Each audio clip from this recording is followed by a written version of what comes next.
idea. Ito yung mga puno na nakalabas yung ugat. O, bakit pinagbabawal? Kasi po, kadalasan tinatanim natin sa maling lugar. So kapag nagkaroon ng storm surge, malakas ang alon, kasamang inaanod, kasama ng community itong mga punong to. So may mga pag-aaral po dyan, ano? Lalo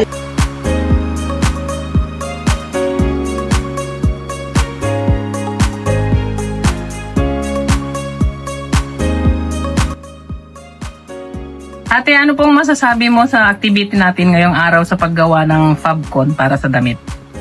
Napakalagang tulong po sa amin ito, lalo sa mga nanay na mga walang mga work, ang mga asawa nila sa playa. Wala mga huli dahil magbabagyo.